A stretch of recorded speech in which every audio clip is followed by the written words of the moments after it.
Il y a des maladies qu'on soigne avec des régimes, des traitements et des protocoles précis. Et puis, il y a d'autres maladies. Des maladies qu'on ne voit pas au scanner, qui n'apparaissent pas sur les analyses. Elles se cachent dans le corps, malheureusement, et peuvent faire bien plus de dégâts que le cholestérol, le diabète, la tension, etc. On les appelle la rancune, l'envie, la jalousie, l'ego. Et dans cette dernière épreuve de mon parcours, c'est à elle que j'ai été confrontée.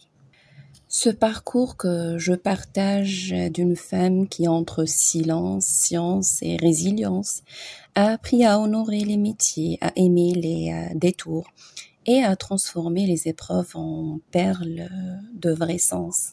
Je venais juste de finir mes dernières semaines de stage à la clinique Laribert. J'ai passé beaucoup de temps là-bas. C'était une clinique spécialisée en endocrinologie et diabétologie. Un personnel bienveillant, des souvenirs doux jusqu'au jour de mon examen pratique final. Je suis arrivée sereine, concentrée, j'avais tout préparé, j'étais prête. Donc en entrant, un infirmier nommé Farid me lance en plaisantant. Souad, on t'a réservé une patiente spéciale, la totale pour toi. Je souris sans comprendre. Je me dirige vers la salle d'examen. Ma professeure, celle avec qui le cours ne passait jamais, m'attend avec ma chef d'option. Le dossier en main, le chrono démarre. J'avais juste 20 minutes. Je découvre alors que la patiente m'a signé est une dame de 75 ans. On était en état comateux, diabète sévère, hypertension, plusieurs complications. Aucune réponse, aucun échange possible. Juste sa fille à ses côtés qui me parlait. Un cas d'urgence arrivait la veille. Je fais face. Oui. Je m'adresse à la fille, j'établis l'interrogatoire. Je calcule, j'adapte, je rédige l'ordonnance, je lui explique les règles du régime en 20 minutes. Et elle me répond avec des larmes dans les yeux, beaucoup de tristesse et d'incompréhension parce que qu'est-ce que tu fais là? Prie pour que Dieu la prenne avec sa miséricorde. C'est ce qu'elle m'avait dit. Et j'ai prié pour elle. Je retourne devant le juré, je présente, je soutiens. Ma chef d'option me fait un signe que désolée, c'était pas mon choix, j'ai rien pu faire. L'autre ne me regardait même pas. Et je termine simplement en disant, comme sa fille me l'a soufflé, je vous le dis aussi, Rabbi hatrahamtu alia. Silence, même ma professeure n'a pas pu croiser mon regard, elle ne pouvait plus m'attaquer. Pas là, pas devant ma chef. J'ai appris ensuite qu'elle avait tenté de me pénaliser dans la notation, encore une fois. Mais la justice d'Allah est plus grande que n'importe quelle injustice.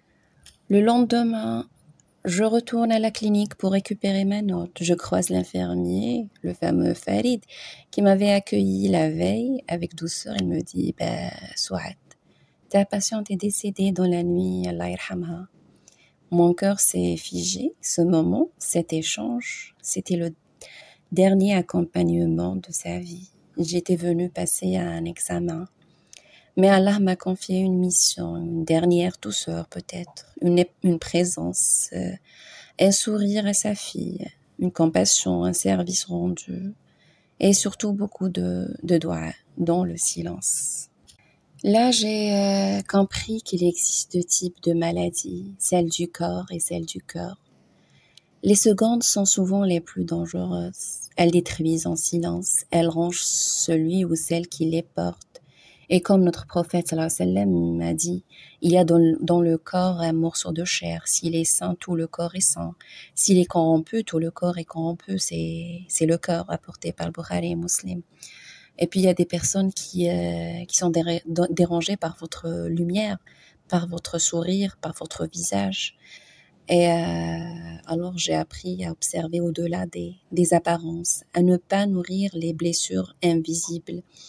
à prier pour un cœur saint, parce que Allah dit إِلَّا مَنْ أَتَى اللَّهَ بِقَلْبٍ سَلِيمٍ, sauf celui qui vient à Allah avec un cœur saint. Donc même s'il y a des personnes qui ne supportent pas la lumière des autres, mais qu'aucune ombre ne peut éteindre la clarté de ton intention. Oui, ton intention, ce qu'il y a dans ton cœur, quand elle est dirigée vers Allah. Et puis voilà. Merci d'avoir marché un bout de mon Odyssie, mon chemin.